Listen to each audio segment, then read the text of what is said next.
Kwa mara nyingine tena ndugu mtazamaji, nikukaribisha kwa moyo mkunjufu katika kipindi chetu cha visa vya ndani ya Biblia. Leo ni siku nyingine tena ambayo Mungu ameifanya. Naamini baada ya kusikia nyimbo mbalimbali ambazo zimekuburudisha, na sasa hivi naamini sasa uko tayari kwa ajili ya kupata vitu vingine ambao ni ladha tofauti. Japokuwa tuko mle lakini ladha tofauti na nyimbo tena. Sasa leo kama nilivyokuahidi wiki iliyopita kwamba tutaangalia zile hatua 4 ambazo amezitumia Bwana Yesu katika kufundisha. Ni hatua gani na hatua gani? Wiki iliyopita tumejifunza hatua ya kwanza na hatua ya pili. Leo sasa kaa tayari, usiende mbali na luninga yako kusikiliza hatua ya 3 na ya hatimaye ya 4. Labda nirudi kwa faida ya yule ambaye amemiss kipindi chetu Jumapili. Tulikuwa na mada isemayo kwamba hatua 4 ambazo Yesu alizitumia katika kuwafundisha wanafunzi wake. Tukasema hatua ya kwanza ilikuwa ni njooni kwangu. Yesu alitumia hatua hii kwa kutumia vivutio mbalimbali, kwa kufanya miujiza mbalimbali, na hii miujiza, kupitia miujiza hii imefanikiwa sana kuwavuta watu wengi kumfuata Yesu Kristo. Amefanya miujiza kualisha watu mikate, amefanya miujiza ya kugeuza maji na kuwa divai, amefanya miujiza ya kuwakuta wavuvi wanavua samaki na kuwaambia watupe jarife upande wa pili, ambao usiku kucha walivua samaki hawakupata, lakini upande wa pili walivyotupa pale kwa kuheshimu neno la Kristo, wale wavuvi wakapata samaki. Fanya miujiza mingi sana. Kile kilikuwa ni kipindi cha njooni. Kipindi cha njooni tukasema ni kipindi ambacho kilikuwa na miujiza mbalimbali, na lengo kubwa ni kwamba ni kuwavuta watu waje kwa Kristo, waje wamsikie. Kugeuza maji kuwa divai, kuwalisha watu 5,000 kwa mikate na samaki wawili, mikate 5, samaki wawili. Ilikuwa sio kitu cha kawaida. Kuwalisha watu kilikuwa sio kitu cha kawaida. Kuwaponya vipofu, kuwafufua wafu, hakikuwa kitu cha kawaida. Na hiki kipindi kilikuwa ni kipindi ambacho Bwana Yesu alikitumia kwa ajili ya kuwavutia watu waje wamfuate. Lakini tukaona kwamba hatua hii ya njooni muone ilikuwa ni hatua tu ya miujiza na matendo makuu ya Bwana wetu Yesu Kristo. Lakini tukasema hatua ya pili ilikuwa ni nifuateni. Hiki kipindi kikawa tofauti kidogo na kipindi cha kwanza ambacho cha njooni. Nifuateni hapa tunaona kipindi cha kwanza watu walikuwa kienda wanashuhudia miujiza, wanarudi majumbani kwao. Hakuna aliyekuwa anabaki katika kipindi cha kwanza ambacho kipindi kilichukua takriban miezi 15. Hiki kipindi tunaona kwamba watu walikuwa wanaenda wanamshuhudia Yesu Kristo, wanashuhudia matendo yake, wanashuhudia miujiza, wanashuhudia mambo makubwa, lakini mwisho wa siku wote kila mtu anarudi nyumbani kwake kwenda kulala. Lakini sasa tunaona kipindi cha pili ambacho ni nifuateni. Hapa sasa Yesu anawataka sasa wanafunzi wakae pamoja naye. Tunaona sasa wafuasi wake wale, wanafunzi wake wale 12 wameshaanza kukaa naye. Katika kipindi hiki cha kwanza Yesu alifanya kazi ndani ya miezi 15 akifanya miujiza mbalimbali kwa ajili ya kuwavutia watu. Lakini tukaona kwamba kipindi cha pili Yesu pia alifundisha kipindi hiki cha nifuateni katika kipindi cha miezi 9. Miezi 9 cha nifuateni hiki kilikuwa ni kipindi ambacho sasa Yesu anawatengeneza wanafunzi wake. Ameshawachagua wanafunzi wake 12, sasa anaanza kuwatengeneza. Yesu anafanya miujiza, nimeonyesha sana. Aliona wanafunzi wanashuhudia miujiza.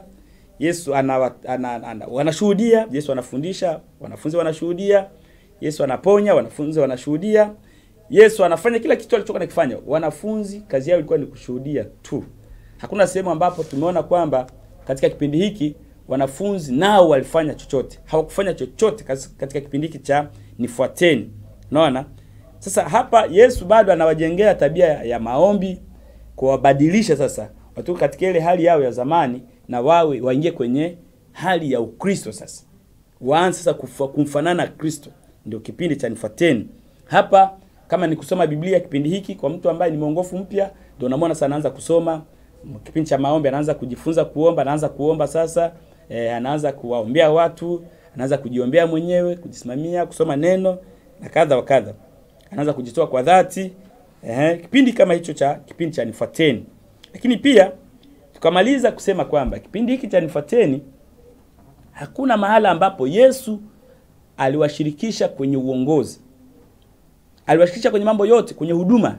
Yesu aliwashirikisha, alikuwa nao wote. Lakini hakuna mahala ambapo tumemwona mtu akisimama kuongoza huduma. Hapa ni kwamba Yesu alikuwa bado anawaandaa wanafunzi wake kwa baadaye. Yesu alitambua kwamba hawa watakuja kuwa viongozi, lakini kabla kuwa viongozi wanahitaji maandalizi. Na maandalizi yenyewe ndio kama hivi. Kuna vipindi tofauti, kuna miezi 15, miezi 9 ya kumweka sawa, kumbadilisha zile tabia alizokuwa nazo, kuzitoa katika tabia za asili na kuja sasa kwenye tabia za Kristo. Hapa tumeona kipindi cha pili, na kipindi cha tatu kilikuwa ni kipindi ambacho kinasema kaeni pamoja nami. Hiki ni kipindi cha tatu.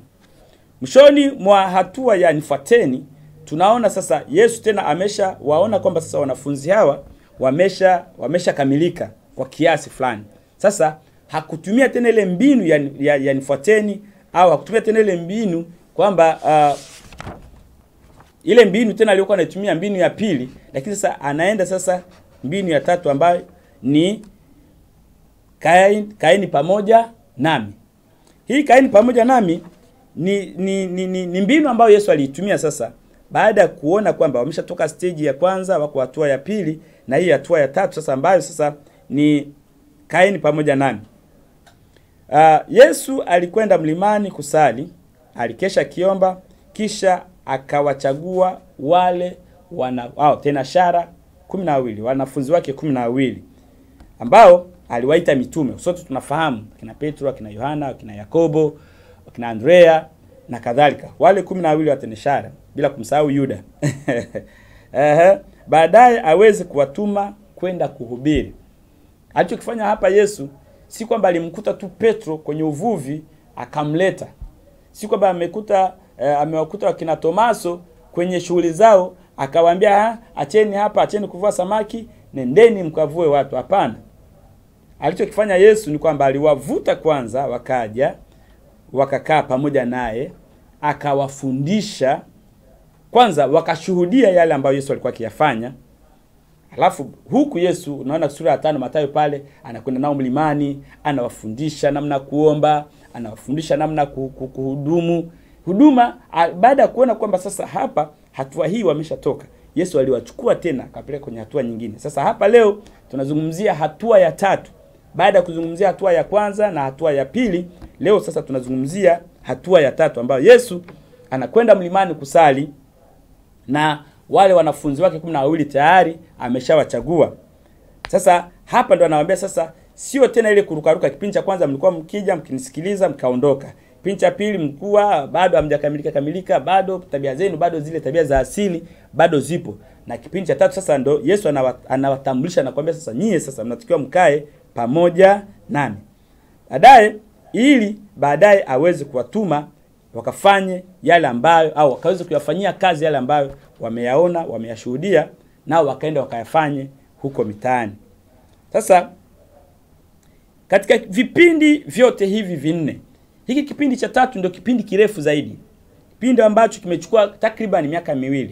Nimekwambia kipindi cha kwanza karibia miaka 2. Kipindi cha kwanza kimechukua miezi 15, kipindi cha pili kikachukua miezi 9, kipindi cha tatu unaona kwamba kinataka kuchukua karibia miaka 2.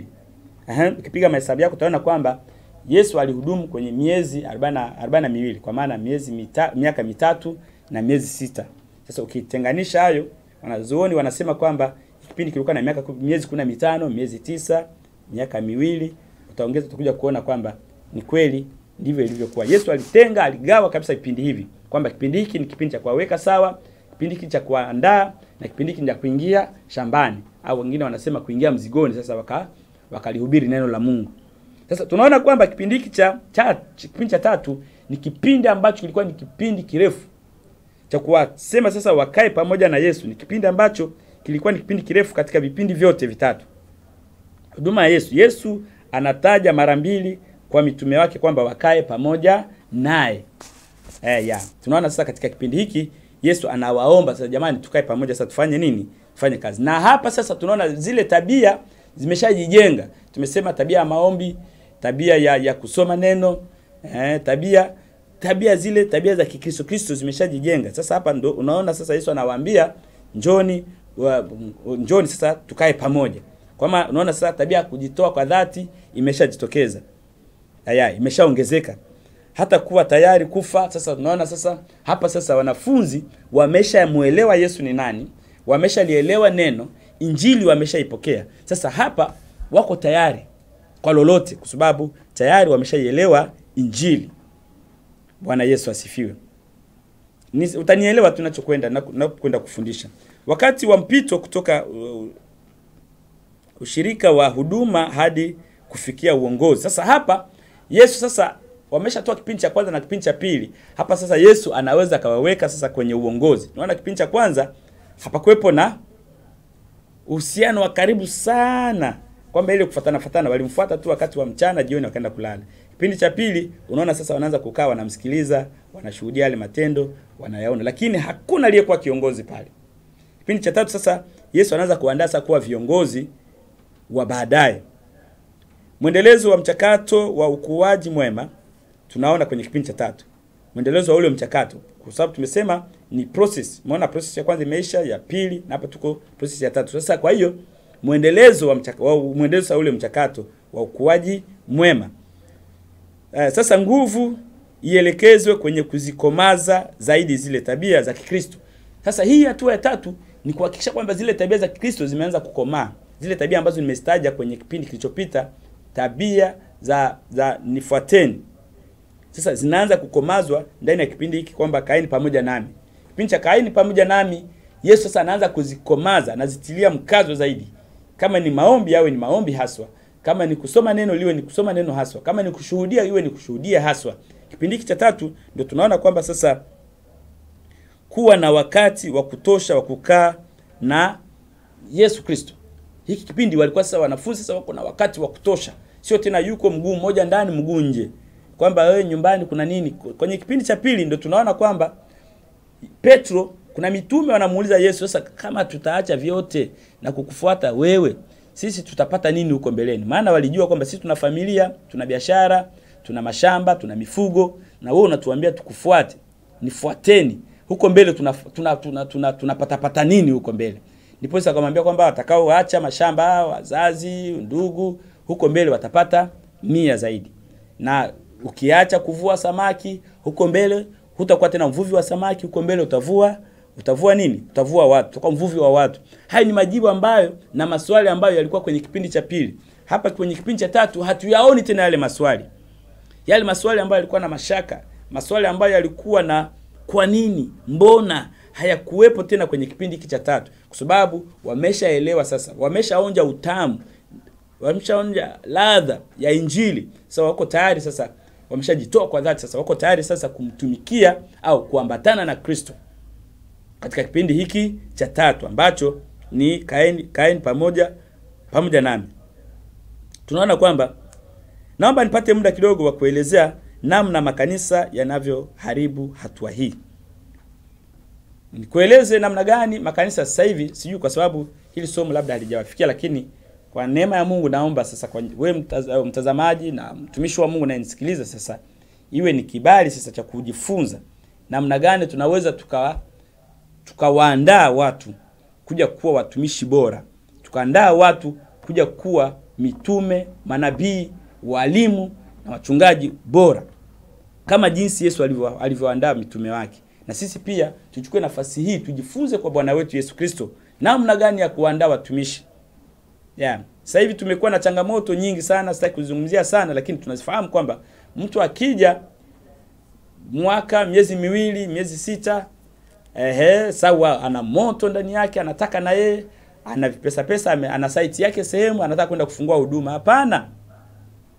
Nimesema tena jana wiki iliyopita tena nilisema kwamba lazima ukae kwanza, uandaliwe na huyo kuhani wako, akuandae upate vitu vizito, ili utakapotoka pale uonekane tayari umeshaandaliwa vyema, umeiva vizuri, ili utakapokwenda kufungua huduma yako ufungue huduma ambayo ina ujumbe mzito, huduma ambayo ina vitu vingi, kwa sababu tayari wewe huku umeshaandaliwa.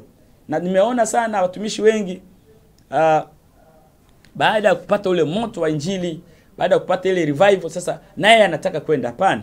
Ndio maana nimekuja neno hili kwamba tutulie kwanza chini ya madhabahu ya kuhani wako, akuandae, akulishe, upate madini ya kutosha, upate vitu vya kutosha. Kwa maana ukija kunyanyuka pale una vitu vya kutosha. Hata ukienda shambani, ukienda na wewe kwenye huduma, utakuwa na vitu vingi kwa sababu umeandaliwa vya kutosha.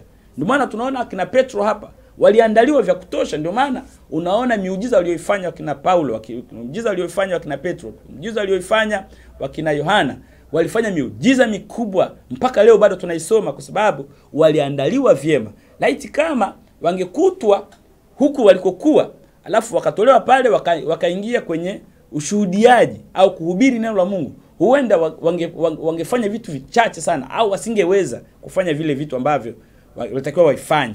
Lakini kwa sababu ya maandalizi mazuri, kwa sababu waliandaliwa vizuri, kwa sababu walikuwa tayari kupokea, na Mungu na Yesu akawapa vitu, vile vitu vimewasaidia mahali popote walikofika. Tunamwona Petro, kwa sababu ya imani imeshajengeka, ameshakaa pamoja na Yesu, ameshuhudia mengi, alivumilia kwenye kipindi cha kwanza, akaenda kipindi cha pili akavumilia, akaenda kipindi cha tatu, sasa ameshakuwa sasa mkomavu. Tunaona Petro hakuwa na wasiwasi katika kila jambo alilokuwa analifanya. Swala la kuponya wagonjwa, la kufufua wafu, la kusema neno na likafanyika kwa muda huo. Tunaona kiwete pale kwenye mlango mzuri, sema sisi hatuna fedha, hatuna dhahabu, lakini kwa jina la Yesu tunayemwamini, nyanyuka. Na tunamwona kiwete ambaye alikuwa ni kiwete toka kuzaliwa, amenyanyuka. Kwa sababu gani? Alishuhudia kwanza. Aliona mwalimu alichokuwa anakifanya, alimuona bwana wake alichokuwa anakifanya, na ile imani katika kuona inakuja, inajijenga na inakuwa sasa inashamiri kwa sababu alishuhudia kwanza, kwa sababu aliona. Bwana wetu Yesu Kristo asifiwe sana. Kwa hiyo kuwa na wakati wa kutosha na mwalimu wako. Naposema mchungaji wako, kuhani wako, mwalimu wako wa neno, baba wako wa kiroho, kuwa na wakati wa kumsikiliza. Mimi siamini kwenye hili mpendwa. Mtu anakuambia mimi ndio founder wa hili, ukimuuliza babake hana baba, hauwezi kuwa mtumishi ambaye huna baba wa kiroho. Haiwezekani. Labda wewe tapeli tu, umezuka from sijui wapi kwenye wapi kusikojulikana, lakini mtumishi mwema, mtumishi ambaye ameitwa na Bwana, lazima atakuwa na baba wa kiroho. Lazima atakuwa na baba yake ambaye alikaa chini, baba akampiga msasa, akamfundisha, akamlisha madini, akamnywesha maji, akamlisha kila kilicho bora. Ndipo sasa mtu anakuwa ametengenezwa na kuja kuwa mtumishi mwema. Lakini sio ukasema tu mimi. Kuna mtumishi mmoja nimewahi kumsikia na mshuhudia, anaongea kwamba yeye hana mzazi wa kiroho. Nikamwona katika sura nyingine ya tofauti. Inawezekanaje kuwa mtumishi wa Mungu ambao unajiita nabii au unajiita mtume au unajiita mwalimu, unajiita mchungaji, alafu ukakosa kuwa na baba wa kiroho? Haiwezekani. Haiwezekani, na hilo halipo. Sana utakuwa tu ni tapeli hapa mjini, kutaka kuaibia watu, kwa danganya watu. Lakini mtumishi yeyote ambaye amekomaa, amefundishwa, sema kama vile kama katika hali ya kawaida, mtumishi yeyote ambaye amepata mafunzo mazuri, lazima ukitaka kumsikiliza unasikia kwamba huyu baba au huyu mtumishi anaongea vitu ambavyo ni fact, vitu ambavyo vimekomaa. Kwa sababu huwezi kutoa vitu ambavyo huna. Tunatoa vitu vizuri kwa sababu tulipokea vitu vizuri. Tunatoa madini yenye thamani kwa sababu tuliyapokea kutoka kwa baba zetu wa kiroho. Sasa wewe unajipiga kifua, unajigamba, unasema mimi ndio mkuu, mimi sina baba wa kiroho, mimi Mungu ameshanitengeneza, baba yangu wa kiroho ni Roho Mtakatifu. Hapana. kuna watu ambao wameandaliwa kwa ajili yako, ulelewe, upelekwe kwenye stage hizi 4, ndipo uje upate huduma. Tuache haraka, tukae chini ya mafuta ya watumishi wa Mungu ambaye Mungu amekupa, kwamba huyu ndiye mlezi wako, huyu ndiye babako, huyu ndiye mamako wa kiroho. Tulia, fundishwa, kubali kufundishwa, kubali kufundishika, acha ubabe. Mambo ya kimungu hayaendi hivyo. Mambo ya kimungu yana stage, yana hatua, ni mchakato. Huwezi kutoka 1 kaenda 4, haiwezekani. Kuna 1, 2, 3, 4. Na hili ndio huwa nalisema mara kwa mara kwa watumishi wenzangu, kwamba tufike mahala tutambue mafuta yaliyoko juu. Na mafuta yaliyoko juu, hatuwezi kuwa na Elisha kama hatuna Elia. Ili tumpate Elisha lazima tuwe na Elia juu. Bwana Yesu asifiwe sana. Hatuwezi kuwa na Aaron bila kuwa na Musa. Lazima tuwe na Musa. Ili tuwe na Yoshua hapa, lazima tuwe na Aaron. Ili tuwe na Aaron hapa, lazima tuwe na Musa. Hivi vitu vinakwenda hivi. Na haya mafuta lazima yaheshimiwe. Sio tu ukifika siku 2, siku 3 umeshajua kusoma Biblia, ushajua kwamba kitabu cha Ufunuo kipo wapi, kitabu cha Mwanzo kipo wapi, kitabu cha Kutoka kipo wapi, na wewe unataka kwenda kufungua huduma. Uko chini ya nani? Mimi siko chini ya mtu. Mimi ni founder mwenyewe. Mimi ndio mwenyewe. Hapana, lazima uwe na baba.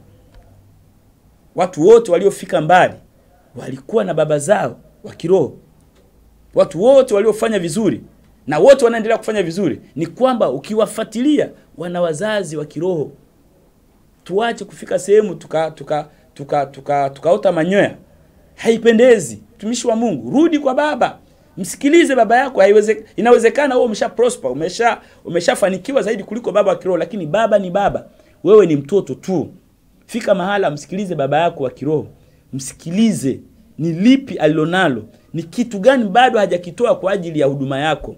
Msikilize. Pale ambapo ikiwezekana muombee sana maisha marefu ili uendelee kunyonya, kufyonza mafuta yaliyomo ndani mwake. Bwana Yesu asifiwe sana. Watumishi wa Mungu, kipindi hiki cha Kaeni Pamoja Nami ni kipindi ambacho mitume walimtambua Yesu kwa undani hasa. Maisha yao yalibadilika.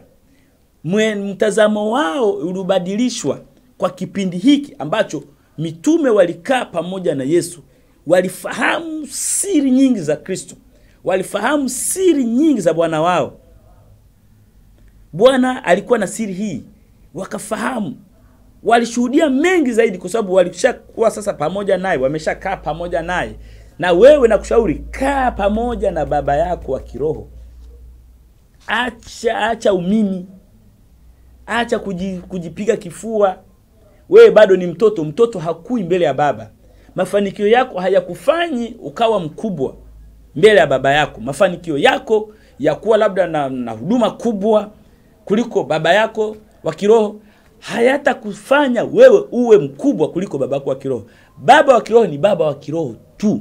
Lazima heshimiwe. Waswahili wanasema lazima apewe maua yake. Na ikiwezekana nimesema umuombee maisha marefu ili uendelee kufyonza ile asali, ili uendelee kufyonza ile hekima na maarifa alionayo, na ili wewe upate kukomaa zaidi. Tunaona kwenye kipindi cha 3 kwamba hawa mitume 12 wameimarika zaidi baada ya kukaa pamoja na Kristo Bwana wao. Wameimarika zaidi. Tabia zao zimebadilishwa. Huduma yao imekuwa thabiti sasa kwa sababu wamekaa pamoja na Kristo. Kwanza makanisa, tumemaliza kusema kwamba makanisa tuwe hivyo. Kusoma kitabu cha Luka sura 9 mstari wa 57 na 62. Utasoma kwa wakati wako. Luka sura ya 9 mstari wa 57 na hadi 62. Utakuta pale huduma ya Yesu ilivyokuwa na mitume wake. Lakini pia isitoshe kusema Luka sura ya 14 mstari wa 25 hadi 27 pale. Luka sura ya 14 mstari wa 25, kwa kuwa ni muda wangu hautoshi, ndio maana kusoma Biblia, ndio maana tunatukiwa wawili huwa tunasoma, kuna mwenzangu huwa anasoma. Lakini kwa kuwa muda wangu hautoshi, ndio maana naenda haraka. Kipindi hiki ambacho mtu alipungukiwa katika kujitoa kwa dhati, alisema wazi. Yesu alisema kwamba kama huwezi kuwa mwanafunzi wa Yesu, kama huwezi kuwa mwanafunzi wangu, ni heri ukaachana na mimi. Unaona kwamba kipindi hiki nikiwa ni kipindi cha kujitoa kwa dhati.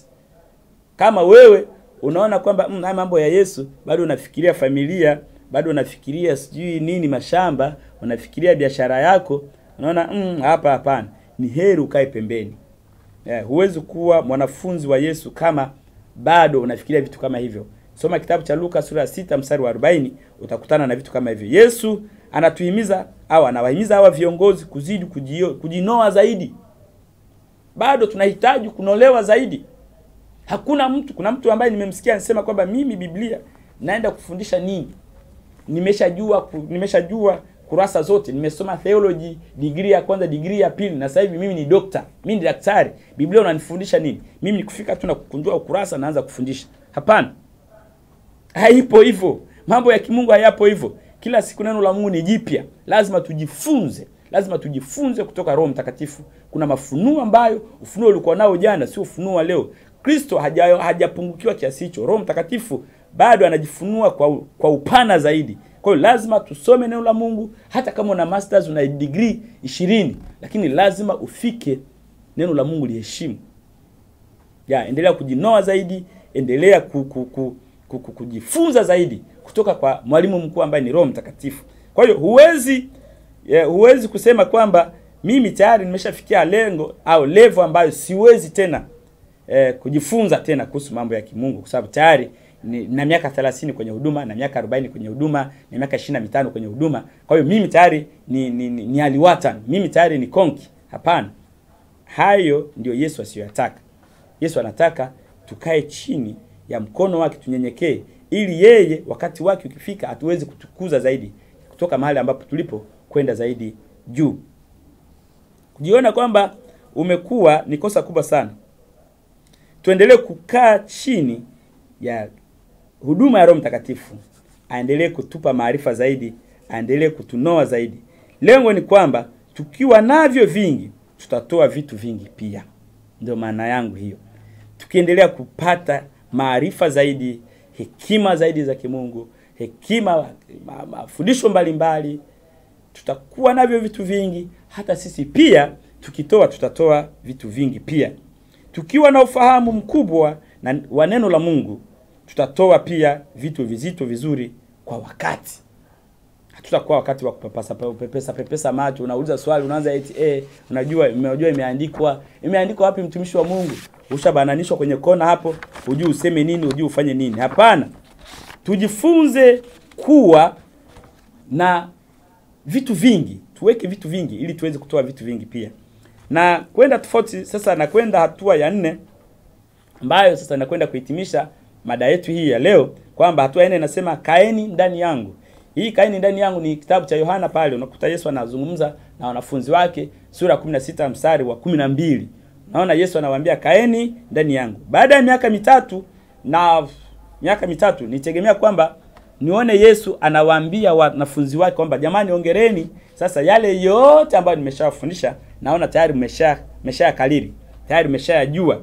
Mmeshuhudia nikifundisha, nikiponya, nimeshuhudia nikifufua, nimeshuhudia nikifanya miujiza mbalimbali. Sasa mimi niwapongezeni, sasa nendeni, mmeshafuzu. Nyinyi hamna haja tena kufundishwa. Nyinyi hamna haja tena kukaa chini ya uongozi wa Roho Mtakatifu. Hapana, Yesu hakufanya hivyo. Ningetarajia nione Yesu anasema hivyo, lakini Yesu hakufanya hivyo. Nitarajia nione Yesu anawapongeza kwamba wamehitimu vizuri. Hapana, Yesu hakufanya hivyo. Cha ziada ambacho mnapaswa kufanya, basi ninyi endeleni mkafanye hivyo hivyo.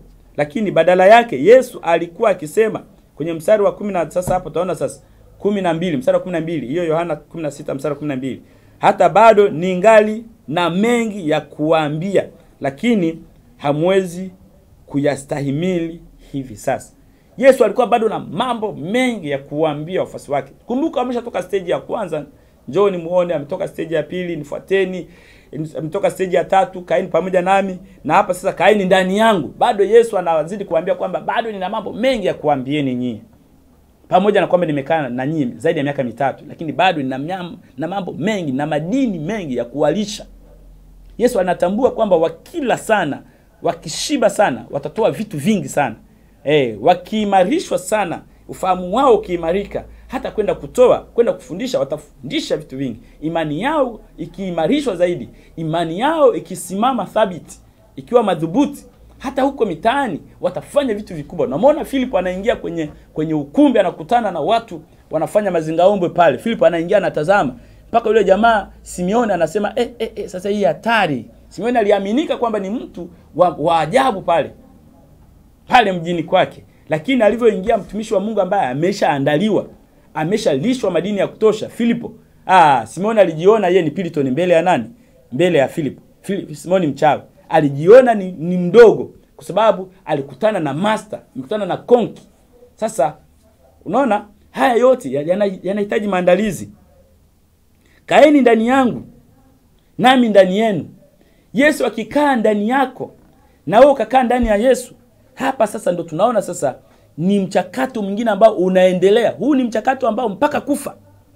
Huu mchakato hauhitaji, hauna kipindi kama tuliosema kwamba miezi 5, miezi 15, miezi 9, miaka 2. Hapa haipo hivyo. Huu ni mchakato. Kaeni ndani yangu. Hii hatua ni kwamba sasa tunakaa ndani ya Kristo na Kristo anakaa ndani yetu. Hapa ni maisha sasa, mpaka siku Yesu anakuja kututwaa. Hii ndio hatua inaishia hapa.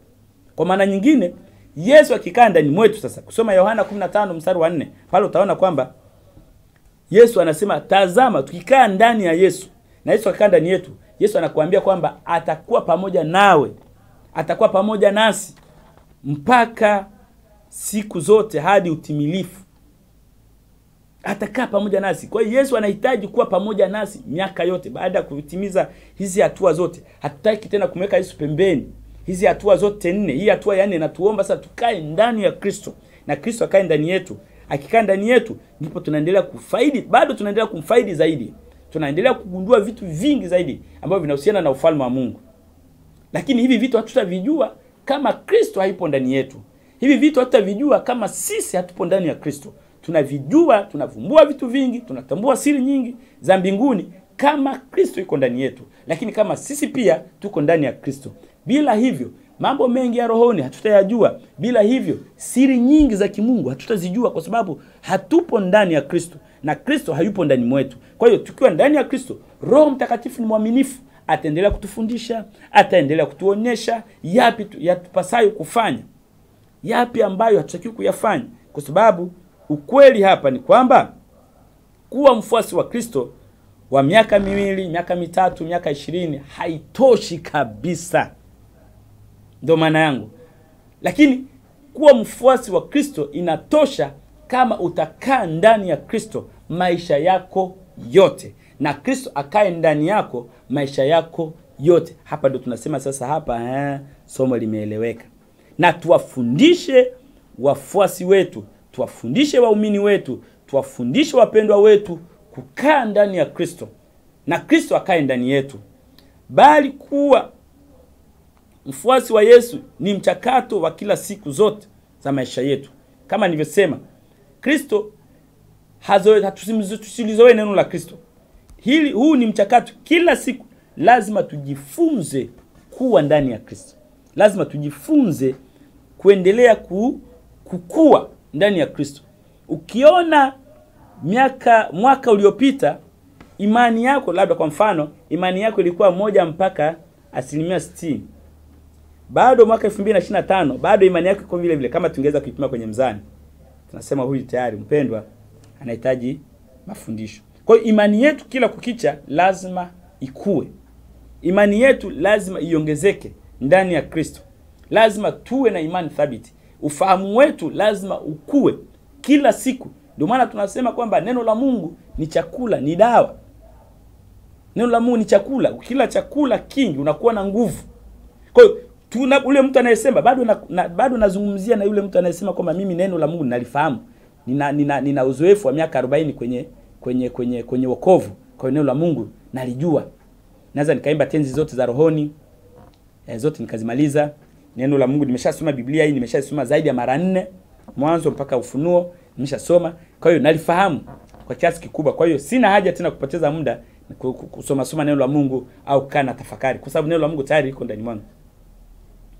Biblia inasema katika kitabu cha Wakolosai, Paulo anawaambia Wakolosai kwamba neno la Mungu likae kwa wingi ndani yenu. Kwa wingi. Na maana kwa kila siku linatakiwa hili neno kama tenga lake huwa halijai. Ni kila siku ni kuongeza. Kadri unavyosoma neno la Mungu, kadri unavyolitafakari neno la Mungu, kadri unavyojishughulisha kuhusu hili neno la Mungu, ndivyo unavyokuwa kiroho. Ndivyo unavyoonekana mkomavu kiroho. Neno la Mungu likae kwa wingi ndani mwetu. Sasa nikuambie tu kwamba ndugu mtazamaji wangu, kwamba hii hatua ya kaeni ndani yangu nami ndani yenu, kaeni ndani yangu, hii hatua haina kikomo, haina mwisho. Hii hatua ni endelevu. Tuendelee kumtafuta Mungu maadamu bado anapatikana, bado tungali hai. Tuendelee kumtafuta. Hatutafika mahali tukasema sasa hapa tumefika mwisho, hatuwezi kumtafuta Bwana tena, hatuna haja ya uwepo wa Mungu tena. Hapana, lazima tuendelee kumtafuta Mungu, iwe mchana, iwe usiku, iwe mjini, iwe kijijini, iwe katika hali mbaya, katika hali nzuri, katika njia zote, katika mapito yote. Lazima tuendelee kumtafakari Mungu, kumtafuta Mungu kwenye maisha yetu. Lazima tuendelee kukaa ndani ya Kristo. Lazima tuendelee kumwachia Kristo akae ndani yetu. Hakuna sehemu ambako tunaruhusiwa hapa sasa kwamba Kristo akae pembeni na sisi tukae pembeni, na sisi hapana. Lazima tukae ndani ya Kristo na Kristo akae ndani yetu. Kusoma kitabu cha Ufunuo wa Yohana sura ya 3 mstari wa 20. Nasema, nisome Ufunuo wa Yohana sura ya 3, Ufunuo wa Yohana sura ya 3 na mstari wa 20. Tazama, nasimama mlangoni nabisha. Mtu akisikia sauti yangu na kufungua mlango, nitaingia kwake, nami nitakula pamoja naye na yeye pamoja nami. Naona sasa, hii ndio hii hatua ya 4 sasa. Unakaa ndani ya Kristo na Kristo anakaa ndani mwako. Haya ndio maombi yangu, kwamba tukae ndani ya Kristo na Kristo tumkaribishe akae maishani mwetu. Tukifika hapa wapendwa, huduma yetu itakuwa mbali zaidi. Tukifika hapa wapendwa, tutamuona Mungu live kwa sababu yuko ndani mwetu. Tukifika mahali hapa, tutaona huduma yetu inakuwa katika kiwango ambacho si cha kawaida, kwa sababu Kristo yumo ndani mwetu. Kwa sababu sisi wenyewe tupo ndani ya Kristo, lazima mambo makubwa yaonekane. Sisi tunafeli kwa sababu Kristo hayuko ndani mwetu. Sisi tunaweza tukajidanganya tukasema tuko ndani ya Kristo, lakini Kristo je, yuko ndani mwetu? Tunaweza tukajidanganya tukasema Kristo yuko ndani mwetu. Je, sisi wenyewe kwa matendo yetu tuko ndani ya Kristo? Haya ni mambo mawili ambayo yanashahidiana. Kuwa ndani ya Kristo na Kristo kuwa ndani mwako ni vitu ambavyo huwezi kuvitenganisha. Huwezi kusema kwamba wewe uko ndani ya Kristo lakini Kristo hayuko ndani mwako. Hiyo ni huduma gani tena? Hapana. Hapa unaona Biblia inasema katika Ufunuo wa Yohana kwamba Yesu atakuwa pamoja nawe. Wewe utakuwa pamoja naye na atakuwa pamoja naye. Unaona ni vitu vile. Kuwa ndani ya Kristo na Kristo kuwa ndani mwako ni vitu vile ambavyo huwezi kuvitenganisha. Lazima tukae ndani ya Kristo. Lakini pia Kristo lazima akae ndani mwetu ili mambo yetu yafanikiwe, ili huduma yetu ifanikiwe kwa kiwango kikubwa. Lazima Kristo, hatua hii ya 4 ambayo haina kikomo, ni mpaka pale tutakapotwaliwa, ni lazima Kristo akae ndani mwetu. Tunamwona Petro kidogo kwa kumalizia. Petro baada ya Yesu kuondoka, akaondoka na yeye. Akarudi kwenye shughuli zake za zamani, akaanza kuvua samaki. Lakini Yesu akasema, huyu ndio nimemwandaa huyu. Ameshafika hatua ya 3. Hapana. Akaenda akamkumbusha Petro akiwa kwenye shughuli yake ya uvuvi. Akamwambia, baba, rudi, kumbuka tulivyosema tukubalianaje, nifuate, kaa ndani yangu, mimi nitakufanya kuwa mvuvi wa nini? Wa watu. Petro akarudi na hatimaye akarudi mzigoni tena. Na tunamwona mwisho wa Petro ulikuwa ni mzuri sana. Badala kuwa tena mvuvi wa samaki, akaja kuwa mvuvi wa watu. Tunapaswa kuendelea na hatua hii hata kama Yesu hayupo pamoja nasi mwilini. Hata kama Yesu hayupo pamoja nasi mwilini, lakini sisi lazima tuendelee Wakati mwingine viongozi au watumishi wa Mungu tunapaswa kufanya kama vile Yesu alivyofanya kwa Petro. Tusimwache Yesu kwa sababu hayuko pamoja nasi afu na sisi tukaondoka. Kwa kumalizia kabisa, wazo kuu la hatua hii ya Kaini ndani yangu sio kwamba ni tofauti sana na zile hatua zote za Kaini pamoja nami. Hapana. Wazo kuu nataka kusema kwamba wanafunzi haukomi baada ya miaka kadhaa. Hapana. Badala yake inapaswa kuwa endelevu kama nilivyosema, kwa dhamira ile ile kwa muda wote wa uhai wetu. Kaini ndani yangu iwe ndani yetu, na sisi tuko ndani ya Kristo, ni maisha yetu yote. Kwa muhtasari kabisa wa somo hili, hatua ya mvuto na uinjilisti ilikuwa kwenye njoni muone. Hatua ya pili tumesema ilikuwa ni kuendelea na tabia ya Kristo ambayo ni nifuateni.